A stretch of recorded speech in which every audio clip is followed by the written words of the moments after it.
Hello everyone, so today I'm here to do my February wrap-up. In the month of February I read a total of 6 books, which I think is pretty good because 2 of these were pretty massive. But yeah, I had a pretty good reading month. I enjoyed like 4 out of the 6 books. So I'm going to get right on into it and show you guys what I read this month. So the first book that I completed in the month of February was Me, Earl, and the Dying Girl by Jessie Andrews. My friend gave me this because she had it and I had mentioned how I was interested in it, and I read it and I didn't like it very much. I only gave this about 2 to like a 2.5 out of 5 stars or so. Basically it was The Fault in Our Stars trying to be funny, but it wasn't funny. It was kind of like a slice of life story in my opinion with no real plot. I didn't really enjoy the narrator either, I can't remember his name. Greg Gaines. I didn't love Greg Gaines, but Earl definitely made this a little bit better of a book, a little bit more entertaining, but mostly I didn't find the story very interesting. I didn't really connect with any of the characters. I didn't find it very funny at all, which I am disappointed in because this is some people's favorite book that I really trust. But yeah, I didn't really enjoy it that much, but I think people who do enjoy contemporaries would probably like this a lot more. The next book that I completed this month was King's Rising by C.S. Paget, which is book 3 and the finale of the Captive Prince series, which I am obsessed with. This series has become one of my all-time favorite series. It is so good.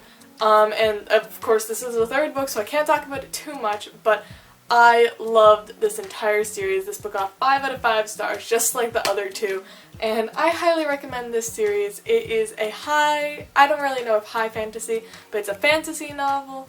Lots of political, intrigue, fighting, battles, but also a lot of LGBT aspects because the main characters are gay, and also the whole society, especially what you see in book 1, is very gay.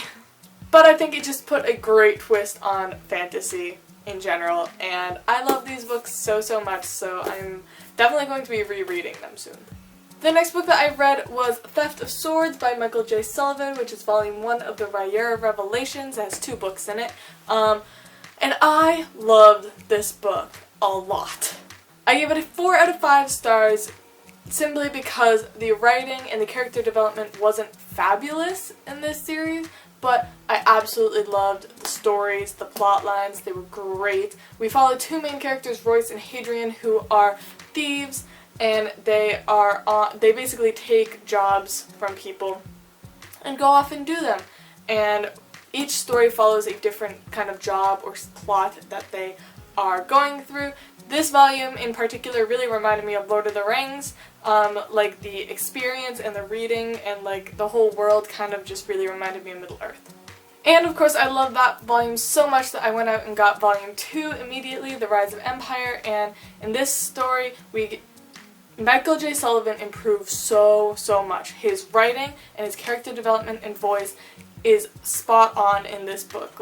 He has improved so much just between these 2 volumes. I honestly don't know why more people aren't reading this series because everyone talks about how assassins and thieves and pirates and high fantasy are everyone loves it so much, and this has all 4. So if you're a fan of any of those, I suggest picking up this series. They are pretty daunting. They're each 600-700 pages long, but they fly by.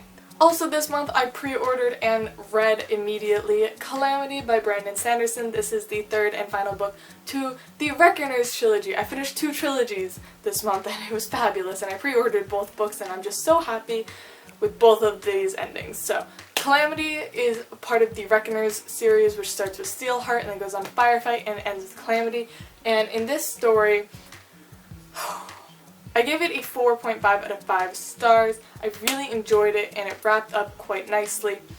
But I did find that there were some holes in the plot, but overall it was just a very enjoyable read. This entire series is like reading a comic book in novel form, if I'm completely honest, and it's fabulous. I really enjoyed the ending of this, and I'm content. Yes, there were a couple of holes and things I was a little confused about, but overall I'm very content. Brandon Sanderson knows how to write an ending. And the final book that I read this month was The Scorpion Rules by Erin Bow. I gave this a 2 out of 5 stars because This book started out really good. The first like 90 to 100 pages were actually like very, very good. I thought the characters were interesting, the setting and the plot were very unique. I was like, this book could go in so many directions, it has so much potential, but then it just got weird. This book completely lost me. I got so confused. Like the kind of hit at the very beginning of like, oh, this is so cool, kind of like dwindled because all she talked about was goats. Like, why are there so many freaking goats in this book? I don't get it. It didn't make any sense.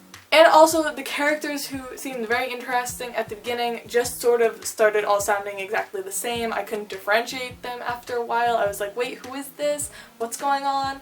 And just overall, I just felt confused about this book. I am happy that I read this book because I had been wanting to read it for quite a while, but I do not believe I will be continuing this series trilogy just because I don't even know. But yeah, these are the 6 books that I read this month. If you guys have read any of them, leave down below what you guys thought of them, or if you want to read them. But yeah, I thought this was a pretty good stack, to be honest. So, anyways, I love you all, and I'll see y'all soon. Bye!